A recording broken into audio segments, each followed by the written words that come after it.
is Frankly Speaking with Muyiwa Afolabi. Enjoy.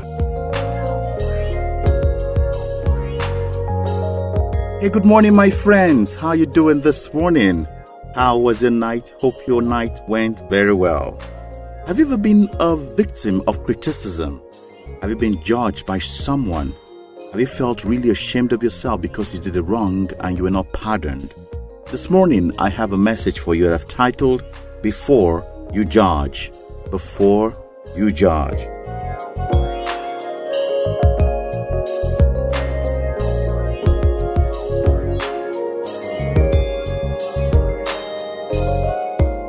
The imperfection in the world generally is a reflection and a consequence of our imperfection as mankind.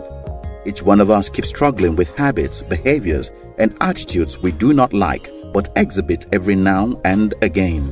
We have weaknesses, tendencies, and behaviors with negative impact and repercussion on us and our world. Too many times we've sworn never to act that way again, but before we know it, we're back doing that which we have sworn never to do again. Even while at it, we know it's wrong, but the willpower to stop ourselves isn't always there. We go ahead, do the wrong with our eyes wide open, and after we are done, we are full of remorse, regret, guilt, and at times shame. We say to ourselves, we will not indulge any longer. We get even religious about it and ask God to help us, but after a little while, we're back there doing that which we do not want to do. This nature is what makes us human, weak, frail, imperfect, and flawed. I do not think there's any human being who gets it right all the time.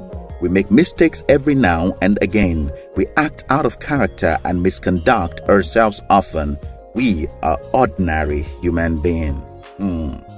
Incidentally, by nature, we, humans, are the ones in charge of the affairs of this life. Mankind rules the world.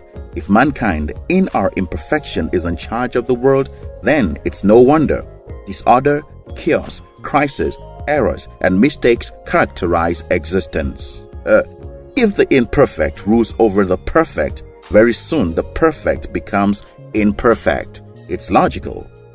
Religion became necessary in order to keep mankind in check and help us acknowledge the reality of our accountability to the maker of the world and the source of life, the Almighty Himself. Through religion, the doctrine of self-control became prominent and rife. Yes, everyone gets tempted to do wrong most of the time, but we are supposed to control ourselves and not act based on how we feel, but based on what is appropriate, doing the right thing. Righteousness, in theme, became the order for right morals and right behaviors for mankind.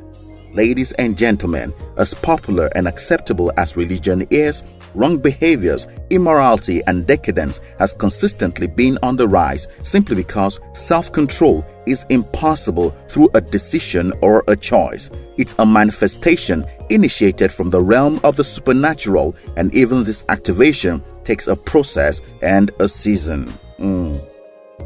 Dear friends, let's face it, we all struggle with self-control. The things we want to do, we do not do them. Those things we do not want to do are the very things we find ourselves doing most of the time. It's human nature. In view of this fact, dear friends, how then should we conduct ourselves? You see, I have seen many people go through very difficult situations, difficult experiences, and abject subjugation because they were simply human. They made mistakes. Their weaknesses got the better side of them. They did what was wrong and their whole world turned against them. Please understand me this morning. I'm not supporting or advocating wrongdoing or bad behavior. No, not at all. My advocacy this morning is for us to be fair, to be considerate and careful when criticizing others because we have our weaknesses too. We are also not perfect. Many times when we sit and speak and judge and criticize others who missed it or made mistakes, we speak with so much effrontery as though we are flawless, incapable of making mistakes or beyond reproach, when sometimes in truth we are weaker or much worse than the victim in our witness box. It's just that we've not been discovered yet. When we focus our energies and attention on the wrong of others and we pride ourselves as professional fault finders, we destroy not just others but ourselves in the process. When we fail to see the good side in others, the motive behind their desperation, the experience behind their fears, and the upbringing influencing their value system, but play God over their lives, we destroy potentials, possibilities, and progress for everyone. Getting results does not come by driving others to act right always. It is a battle you can never win. You cannot make people do what they are incapable of doing simply because they're incapable by nature. They lack the willpower. People outgrow weaknesses over a season through maturity and a mind reset. I've seen people who missed death narrowly due to drunk driving, yet after this terrible experience, their drunken nature worsened. They want to stop but lack the self-will to stop. What they need is help. You don't judge and criticize and disgrace people out of a wrong conduct or bad behavior. You love and help people through bad situations by being caring, being sensitive, being stern, firm, kind, respectful, and truthful. Hate does not change anybody. It creates in them rebellion and indignation. It is love that draws people to repentance and inspires the will to change. As a leader in a home, a leader in a community, in the society, a business leader, a company leader, or any group leader, attacking your family, your followers, or subordinates and judging them based on their weaknesses and bad conduct immediately inspires them to begin to find fault in you too. And guess what? They will find because you're not perfect as well. Progressive leadership is achieved by identifying with others in both areas of strength and weaknesses. Using the pronoun we and not you will make them accept and support you immediately. Coordinating the individual strengths of your followers and managing their weaknesses is the key to collective success. If you're distracted by always trying to fix, correct, and punish their wrongdoing, you will lose focus and purpose totally, and your whole effort will be centered on the people. You most likely will then result to blame game and finger pointing. You would have allowed the people distract you from your purpose. Many bosses today suffer stress and high blood pressure trying to fix the conduct and behaviors of their subordinates. Your attention is off the job to the people. You will not only fail at your job, you will also fail in your health if you continue to do this.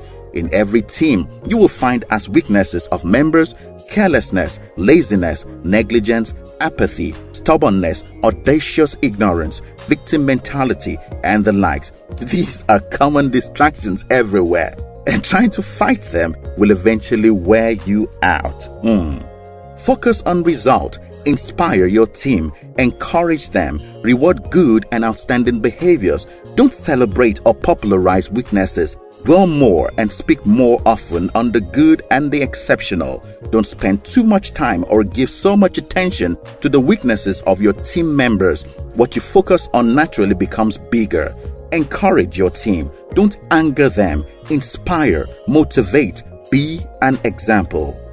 Do not judge, and you will discover you're on the fast lane to uncommon achievements and great success. Before you control others, learn to control yourself. My name is Muyiwa Afolabi. Please enjoy your day. For questions and counseling, please call 0706 349 6599. To connect with Muyiwa Afolabi on social media, you can visit the website at www.muyiwaafolabi.com.